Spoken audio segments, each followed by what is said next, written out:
This is TWiT. And now to some headlines. Are you ready, Sir Isaac? I am. All right. First one is bringing ISS home one way or another. NASA has selected SpaceX to deorbit the International Space Station for them at the end of the decade, around 2030. The contract is for $843 million, which is pretty cheap by these standards, for SpaceX to engineer a custom vehicle that will operate as a one-shot deal. All it's got to do is nudge the space station down out of orbit and have it re-enter.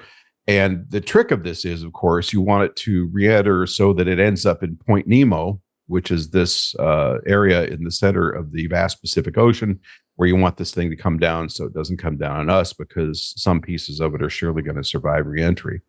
Have you been keeping up with this? A little bit. I remember from when we had Mir come down. Oh God, how long ago was that? Like at least a couple of decades. Yeah. But when that came down, and usually we try to deorbit things that goes that area, there's always that big question of, is there some way we can, not lose this valuable piece of our history? Right.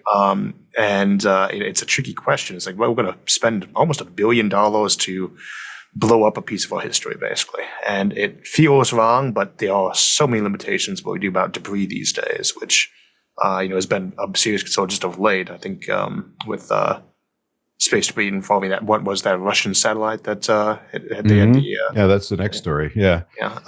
And so it's a hard one. I know people don't really like the idea of losing the space station that way, but it has lived far longer than we were really expecting. It's done good like Voyager or Pioneer. It's still getting usage out of it, but that time window is coming to a close. And at a certain point, it will be hazardous to even keep people on board that as we kind of learn to the shuttle. Well, and you bring up a good point. I got a fair amount of email over the last couple of weeks about this. And of course, there's all kinds of conversations online about save the space station and can't we use it for a spacecraft to go to Mars and that kind of thing.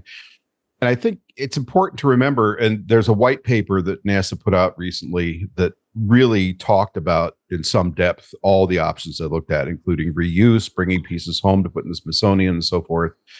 Which still isn't entirely off the table, but I think it will be shortly. But, it's important to remember by the time this thing is brought down, it's going to be 30 years old. More than that, however, the technology was baselined at the latest in the early 90s, and a lot of it was from the 80s. So this is old tech. It's been up there a long time. Space is a harsh environment. At this point, the astronauts are spending half their time, and an hour in the space station for one person is really expensive, doing maintenance and repair. And although they've replaced a lot of stuff, one thing this paper noted was what you can't replace is primary structure and truss work.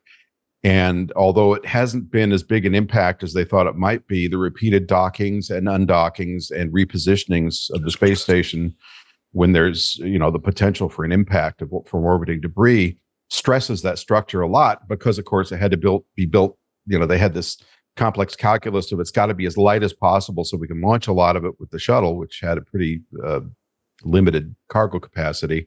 But at the same time, it's got to be strong enough to stand up to repeated impacts. So it's sort of like an airliner with a cycle of takeoff and landings.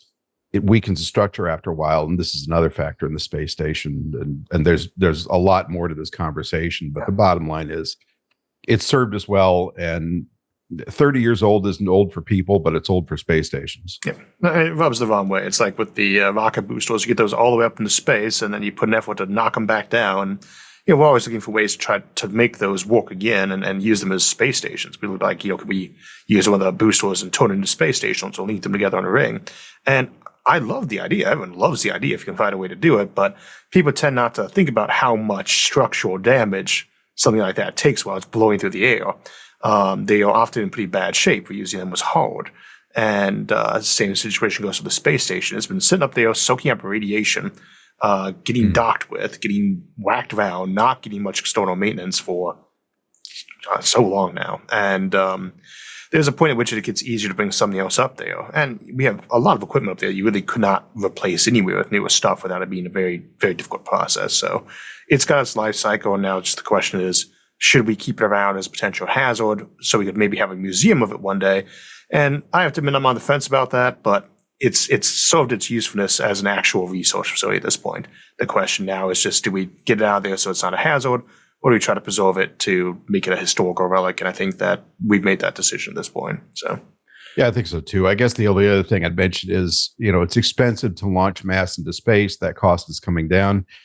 If it could be put in a large, high altitude graveyard orbit and maintained as just a source of raw materials for that eventuality when we can actually snip pieces off it and smelt them into new pieces of rockets and whatever else you want to build, that would be great because it's a big source of stuff. But of course, you'd have to take it apart and take out all the wiring and the instrumentation, and it's just not something NASA's looking at. So also, I feel like cannibalizing a relic at that point in time too. It's like, let's see if we can take the frame off the Mona Lisa and reuse that. You sentimentalist. Oh, a little bit, yeah. Yeah.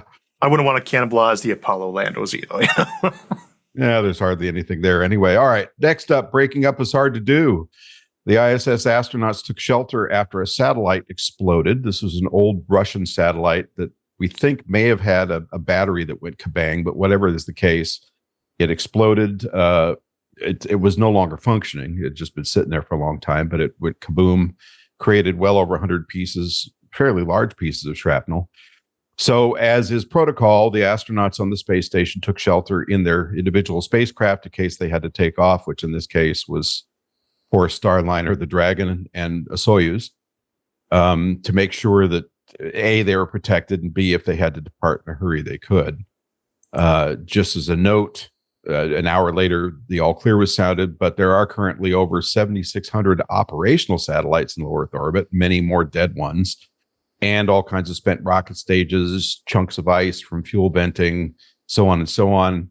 And at least according to what I read, the ISS's safety zone is about 30 by 30 miles. So it doesn't take much to trigger an alert and say, okay, guys, you got to go into safekeeping. And sometimes they move it. In this case, they just went into the capsules. But there's a little bit of a, I don't know, kind of a Star Trek vibe to this, or maybe Battlestar Galactica, where it's like you've got to protect yourself from incoming, Well, I said one better thing, Battlestar Galactica, especially the remake, always did better, was showing the sheer amount of damage that debris can do. With Star Trek, a lot of times you're kind of limited because you don't want to mess up that one actual physical model of the ship you have. Space debris is dangerous. We were just talking about that in regard to the ISS. One tiny little piece of shrapnel that fast hitting you at, the equivalent of 14,000 kilometers per second, potentially. Right. If it's the wrong angle, that's going to wreck something really bad. And, again, that's part of why we were retiring the space station. This is a growing problem, but just so much more junk getting up there. And you don't really want to take chances on that one. But because if one of them does hit the space station, they could take the thing out that fast and before we wanted it to. But it was there's somebody coming up on the show in a couple of weeks who's going to talk about orbital debris, wasn't there? I saw that on the schedule. Yeah, because we're sort of overdue. We had one guest in the past, but it was back in the beta period, so it's been a couple of years. So it's time for us to do that again. Finally, sigh. Starliner weekly update. It's still docked to the space station, so it was supposed to be back by now. This is Boeing's Starliner capsule on its first crewed test flight. And as everyone knows who listens to this, they've had some helium leaks back in the trunk. Helium is used to pressurize propellants. And they had some thrusters fail. So they've done either 5 or 6 resets of the return date so far. And the last one, and this is something we hear with Starliner quite a bit over the years, the last one is, quote, an indefinite delay, unquote. So sometime after July 4th, possibly well after. The problem here is you don't want to keep it there too long because you've got leaking helium, although there's plenty of it.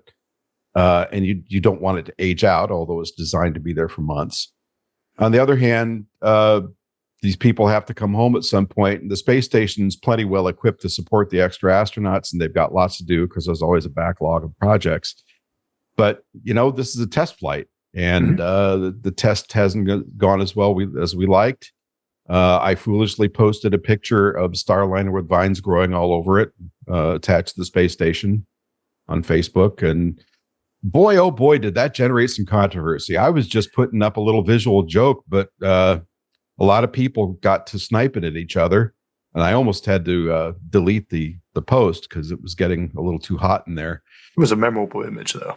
I appreciate it, even though it was backwards, right? I mean, that's, thanks, Mid-Journey. That's the best you can do.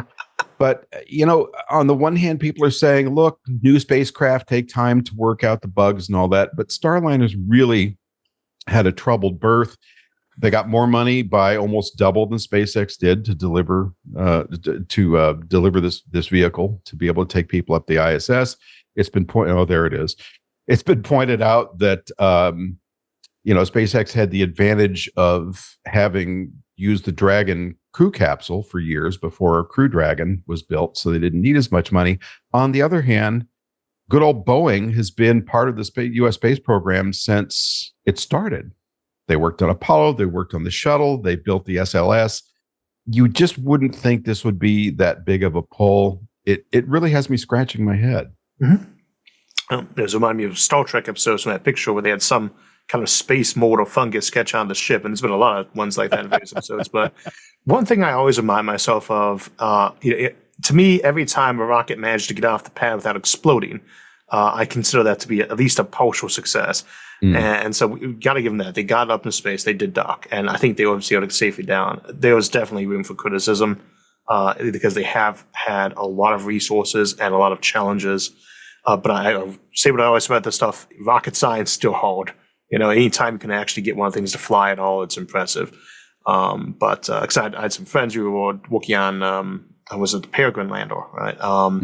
Obviously, that didn't work out quite as well as planned, but that was their first flight. You take it as a success just by the fact that they managed to get up there at all. And I don't want to say we just keep throwing things at it recklessly no matter how many challenges we face, but there's a certain part of that. So still rooting for Starliner to get a little bit more successful on future flights.